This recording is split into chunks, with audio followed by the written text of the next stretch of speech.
संसद के अंदर या संसद के बाहर, तो मुझे कई प्रकार के एंटीना को खोलना पड़ता है उनकी बात को समझने के लिए। आज उन्होंने कहा मैंने एटम बम फोड़ा है, अब मैं हाइड्रोजन बम फोड़ूंगा। अभी तक तो दुनिया में हाइड्रोजन बम नहीं फटा है, तो राहुल गांधी फोड़ने की बात कर रहे हैं। अगर चुनाव के गणना को लेकर उनका कर्नाटक का एटम बम था तो फुस हो गया, वो दिवाली का एक छोटा पटाखा भी नहीं निकला। वो क्या हाइड्रोजन बम की बात कर रहे हैं। मैंने एक बार संसद में, मेरा भाषण उनके बाद हुआ था संविधान के 75 वर्ष की यात्रा पर, और आज मैं आपको स्मरण दिला रहा हूं। उन्होंने कहा था कि 5-6 साल में व्यक्ति युवा हो जाता है। दूसरी बात कही, तपस्या करने से गर्मी होती है। मामला का संविधान का था तो थोड़ा मैंने बड़ी तैयारी की थी, लेकिन जब मेरा नंबर आया हमने कहा माननीय अध्यक्ष जी, आज तो ज्ञान का जो प्रवाह मैं विपक्ष के नेता का देख रहा था तो मुझे लगा कि मुझे दोबारा पढ़ाई करनी पड़ेगी। यहीं से शुरू करता हूं कि एटम बम और हाइड्रोजन बम का चुनाव से क्या संबंध है, इसके बारे में मुझे कुछ जानकारी प्राप्त करनी पड़ेगी। राहुल गांधी जी, क्या हो गया है, इतना अपने को आप हल्का क्यों बना रहे हैं? Why you are demeaning yourself as the leader of opposition? आप विपक्ष के नेता पद पर बैठे हैं, लोकसभा गरिमा में पद होता है, वहां आप अपनी प्रतिभा और क्षमता से आए हैं कि परिवार के कारण आए हैं, देश जानता है। इन कुर्सी पर बैठने के बाद तो कुछ आपका आचरण मर्यादित होगा। याद है ना, मोहब्बत की दुकान लेके चले थे अपनी यात्रा में, याद है कि भूल गए आप लोग? उस मोहब्बत की दुकान में कितना नफरत परोसा, ये भी आप जानते हैं। जरा भैया शांत रहिए, बड़ी कृपा होगी पीछे प्लीज। तो नफरत ही परोसे, अब आप एटम बम और हाइड्रोजन बम की बात बोलते हैं। यह देश को समझना चाहिए, राहुल गांधी गैर जिम्मेवार हैं। इस देश को समझना चाहिए, राहुल गांधी इज इररिस्पॉन्सिबल। और आज मैं इसका एक कॉन्टेक्स्ट बताऊंगा, क्योंकि यात्रा समाप्त हुई है इसलिए बताना जरूरी है। वैसे मामला एक मुझे और रोचक लगा। जो गाड़ी में घूमते हैं तो राहुल गांधी आगे, तेजस्वी पीछे, अखिलेश यादव भी पीछे, बीच में तेजस्वी जी की एक बहन रोहिणी जी दिखाई पड़ी थी उत्तर बिहार में कहीं पर। आज मैं खोज रहा था कि पटना के 2 सांसद हैं, एक मैं हूं और एक हमारी मीसा भारती जी हैं, लालू जी की पुत्री और तेजस्वी की बहन, वो दिखाई नहीं पड़ी कहीं पर। तो क्या राहुल गांधी ने परिवार के अंतर्विरोध को और बढ़ा दिया है क्या? ये उनका विषय, वो जवाब देंगे।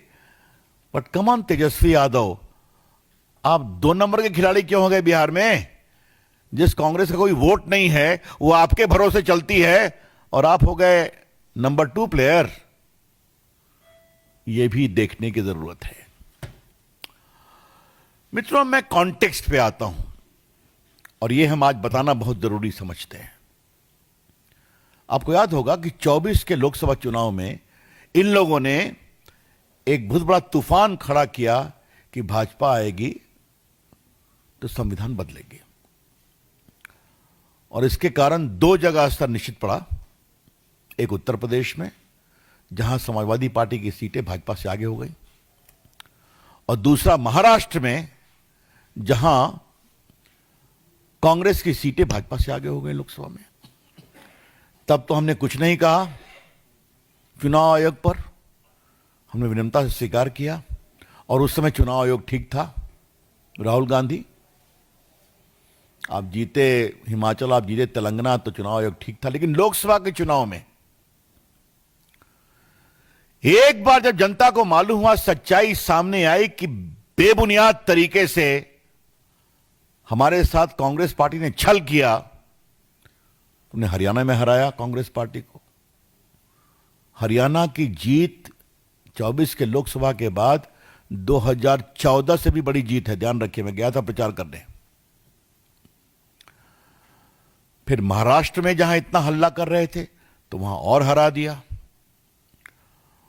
बची कुची बात आई तो दिल्ली को भी बुरी तरह से हरा दिया, केजरीवाल जी हो या राहुल जी हो। अब बिहार को भी हराएंगे, यह हम पूरे विश्वास से कहना चाहते हैं। आज देश को भाजपा के राष्ट्रीय मंच से बताने की जरूरत है कि राहुल गांधी योजनाबद्ध तरीके से हिंदुस्तान की जनता के मताधिकार के उपयोग का अपमान कर रहे हैं कि 14वें मोदी जी झूठ से जीते, 19 में फरेब से जीते और 24 में वैसे ही जीते।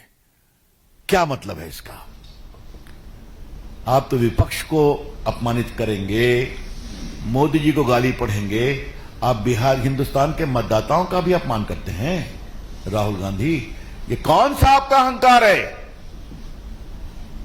मैं देश की जनता से कहूंगा, राहुल गांधी के इस अहंकार को तोड़ना जरूरी है और वो फिर हारेंगे।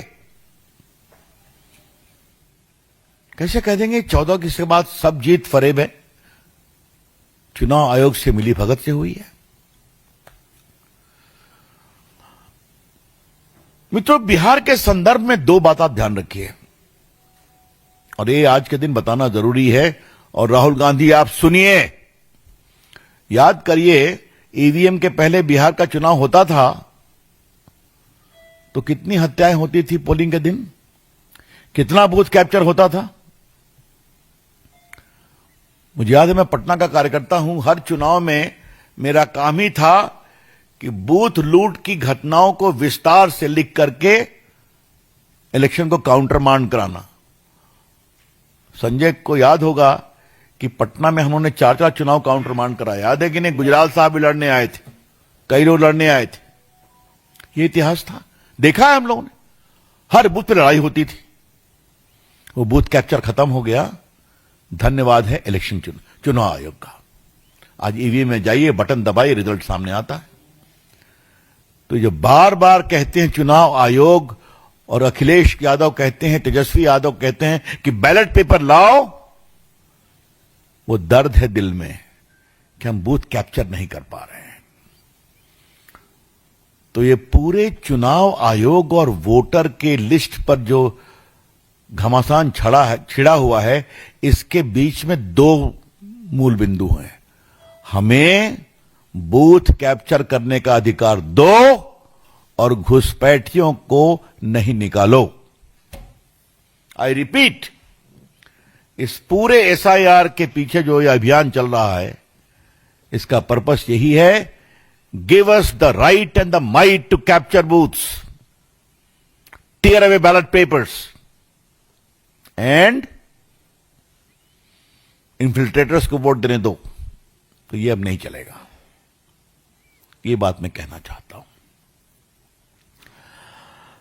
मित्र, राहुल गांधी ने चुनाव आयोग पर बहुत बोला है, चुनाव आयोग ने उसका जवाब दिया है, लेकिन राहुल गांधी जी, आप एफिडेविट पर बात क्यों नहीं कह पाए?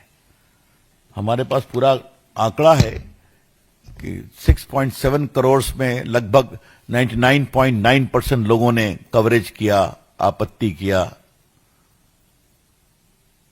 मुझे 3 सवाल उठाने हैं इसके बारे में और राहुल गांधी जवाब दें। 21 लाख लोग मृत पाए गए, तो क्या उनका नाम वोटर लिस्ट में रहना चाहिए कि नहीं रहना चाहिए? 7 लाख लोग का नाम 2 जगह वोटर लिस्ट में पाया गया, क्या उनको रखना चाहिए? क्या 35 लाख लोग अपनी जगह पर नहीं रहते पाए गए। मैं लोकसभा का मेंबर हूं, लेकिन मैं दिल्ली का वोटर नहीं हूं। तुम भी पटने का वोटर हो ना, एक छपरा का वोटर है, क्योंकि आपको एक ही जगह वोटर रहना पड़ेगा। अब राहुल गांधी तो समय के अनुसार कभी वायनाड चले जाते हैं, कभी रायबरेली, कभी अमेठी, छोड़ दीजिए उनकी बात आप। लेकिन मेरा सवाल यह है कि अगर चुनाव आयोग